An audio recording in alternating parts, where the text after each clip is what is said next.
ఢిల్లీలో మంత్రి నారా లోకేష్ పర్యటిస్తున్నారు. కాసేపట్లో టీడీపీ ఎంపీలతో ఆయన భేటీ కానున్నారు. ఉపరాష్ట్రపతి ఎన్నికపై చర్చించనున్నారు. ఉపరాష్ట్రపతి ఎన్నికకు సంబంధించినటువంటి పోలింగ్ ప్రక్రియ ముగిసే వరకు ఢిల్లీలోనే లోకేష్ ఉండనున్నారు.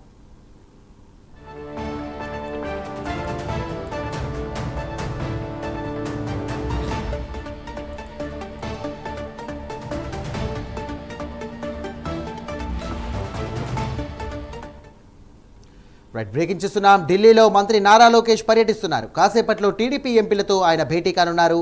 ఉపరాష్ట్రపతి ఎన్నికపై చర్చించనున్నారు. ఉపరాష్ట్రపతి ఎన్నికకు సంబంధించిన పోలింగ్ ముగిసే వరకు కూడా ఢిల్లీలోనే మంత్రి నారా లోకేష్ ఉండనున్నారు.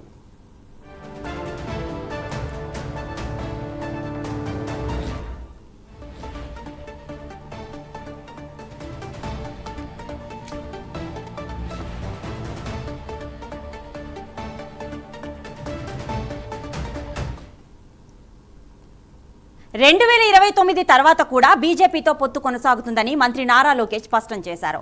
జాతీయ విద్యా విధానంపై ఇండియా టుడే నిర్వహించిన సౌత్ కాంక్లేవ్లో ఆయన మాట్లాడారు.